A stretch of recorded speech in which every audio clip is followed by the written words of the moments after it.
What's going on, everybody? It's the Hook Cam back again with another film breakdown as the latest weird domino to fall in the NFC West happens as J.J. Watt signs a 2-year, $31 million deal with the Arizona Cardinals. NFC West, man, quickly becoming the most desirable division to be in. I think that's just because every one of those teams can be a contender. You know, whether it's the Rams picking up Stafford or the Seahawks are always in the mix with Russell Wilson, although he might end up getting dealt. It's just a weird division, yet every one of those teams is a contender. The Arizona Cardinals just adding to that fact with signing J.J. Watt. The Niners, who were in the Super Bowl, 2 years ago, all of a sudden are injury riddled and questions at quarterback, who's coming back, all of that stuff. So it's an interesting division, and it gets even more so with the acquisition of J.J. Watt with the Arizona Cardinals. So I'm going to go ahead and break that down, what I think he brings to the Cardinals defense, why they signed him, some of the deficiencies that Cardinals defense had last year, and how J.J. Watt helps out. Now, before I get into all of that, if you could hit that like button, hit that subscribe button to my channel, The Hook Cam, as well as the Jackson Kruger Sports. That would mean the world to both of us. Also, going to give a quick plug to my music guy, Max Keys. I'll put his stuff in the description below. So let's go ahead and dive into why and how J.J. Watt helps this Cardinals defense. First things first, J.J. Watt, former Defensive Player of the Year, on a weird team with the Houston Texans. Just ended up being a bad spot. A team that had so much hope, so much promise, is now lowly in the NFL without question. However, J.J. Watt can still play football. I mean, this dude can still ball. He's still a great athlete. We see him here cornering Lamar Jackson, chasing him down. We all know how elusive Lamar is. And J.J. Watt, like I said, he's still an outstanding athlete. He's a huge human being.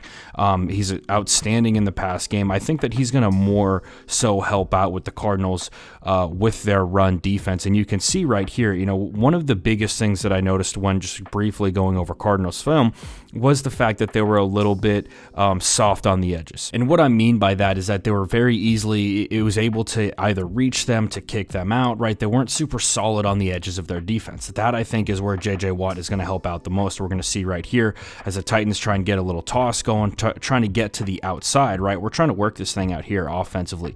J.J. Watt does a great job setting that edge right there. You're not getting outside of that, forcing that thing back into the teeth of the defense. That's where I think he really helps more so than anything, is on setting the edge, right? He's such a huge dude. He does such a good job of getting in the right position. Nice wide base right here. Shed that block, work to the inside. We know that back's going to try and cut that thing up based off of where his cut is, right? Boom, right there. Working upfield and making a play on that thing. And like I said, J.J. Watt is by no means non-existent or non-impact player anymore on the defense. He's still a very, very good football player. Once again, we see right here, he's working on the left end of this thing. Like I said, great job on the edge, great swim move underneath. He understands where this gap scheme is getting played at, not necessarily that the run's a gap scheme, but the gap scheme of this defense. He knows that he can work inside here because he's got this backer on the outside to help, works upfield, and then cuts inside of those two cats, works up and makes a play on Derrick Henry. And he had some very impressive performances against good offensive linemen. This play right here, one thing I do want to key on with J.J. Watt, he's got an outstanding nose for the football. Never mind how many times he can get up and deflect passes, which can really mess up a quarterback's rhythm. I'm a big quick game guy personally. If you can get into Q's head and you can start knocking balls down that are going to help get the ball out quick, that's always going to mess with an offense. Right here, like I said, great nose for the football. We can sniff this thing out. This isn't even necessarily a screen. I thought this was going to be a screen when I was watching this thing to start. He just does a good job of dropping back into a passing lane, forcing Philip Rivers to dump that ball off, and then he goes and makes a play on it. This right here, once again, he's working on the left side of our screen. The Colts are trying to run a little inside zone with a wham right here with their tight end. He stays nice and tight to this tackle, so there's really nowhere for this tight end to wham, and this ball is already facing the teeth of this defense. This is just a really good job by him. Very technically sound, understands the defense that he was in. I don't think that he's going to have any problem translating that to Arizona. I think he's going to be the exact same. And then right here, once again, on the edge of this thing, we're trying to work a combo between tackle and tight end, working up to this backer. We work in between that, and that's really tough to do, right? Because that tackle is going to be aiming for you to help out with that tight end. He does a good job of working underneath on those two things. Shoulders are turned, which makes him skinny, right? Which is tough for this tackle to now get inside on that and help on that combo. Really, really tough for a tight end to go and block J.J. Watt in that situation. So we all see what he can do there. And then, in his pass rush game, right? I mean, big, powerful dude, very long arms, tough to get your hands on him. This is a great example of that. Not a great set by this tackle to start. He's going to put his inside arm right into the midline of this tackle and then just work him back on a bull rush, quickly sheds him, and then gets to the quarterback. He does stuff like this game in, game out, right? Which is why I think he's so valuable as a defensive player and why I think he's going to be super helpful for the Arizona Cardinals.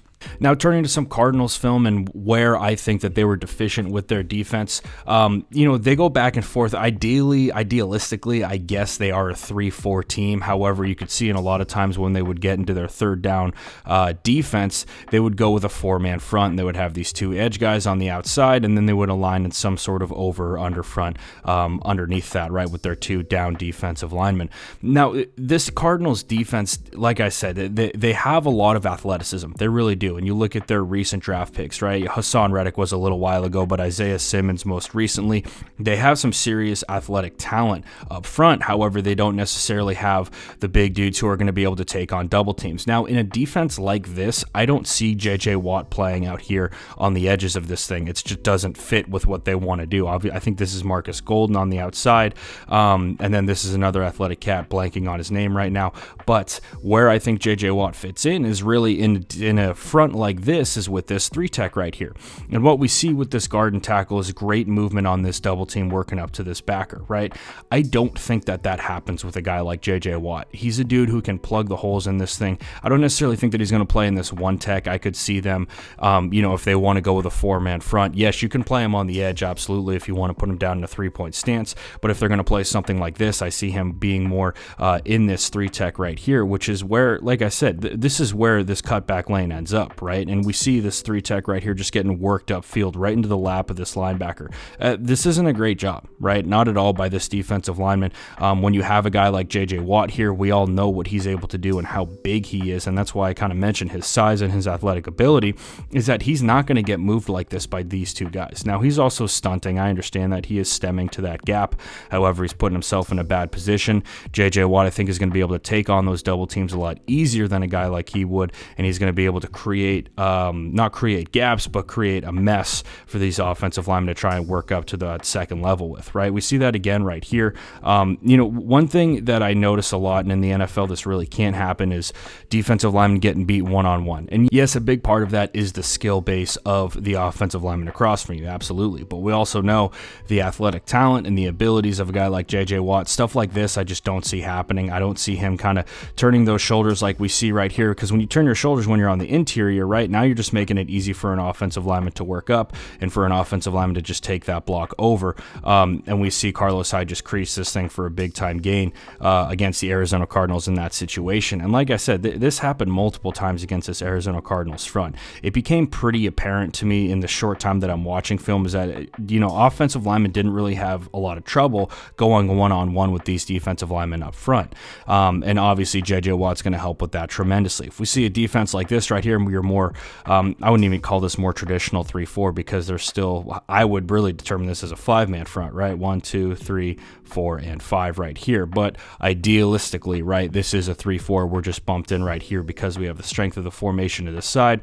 Put him in a 3-tech, it becomes basically like an over front, a 5-man over, as I would see it. But what we see with this is, right, we're easy block right here. Easy job getting the reach on that guy and pushing him right out of the screen. We've seen what J.J. Watt can do. His technique on this is a lot of times flawless, right? He's a big dude, athletic. He's going to work to that midline right here. He's going to work his extension. He's going to be able to see into the backfield, create a pile, and then help get other backers there. And that's really what I kind of am talking about with J.J. Watt. Is he, superiorly athletic just one-on-one, and is he going to be able to make a play? Yes, absolutely. But at the same time, he also does a lot to help out everybody else on the defense. We see this situation right here, right? This guard is going to reach this 4-eye. That's really tough to do and should never happen, but that guard does it easily. With J.J. Watt there, I don't think that it happens that easily, and it's going to help other guys free up space and help them be able to make a play on that football.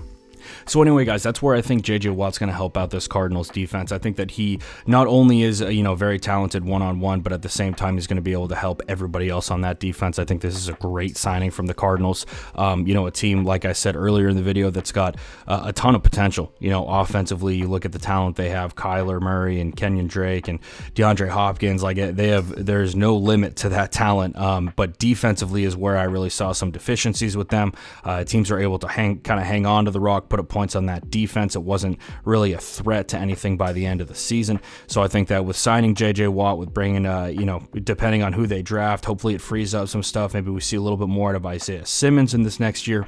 All in all, I think a really good signing from the Arizona Cardinals. So anyway, guys, that's all I got for you in this video. More stuff coming out in the week. Hope everybody's doing well. Stay safe. Wash those hands. Thank you guys for watching, and I'll be back in the week with some more content. See you next time.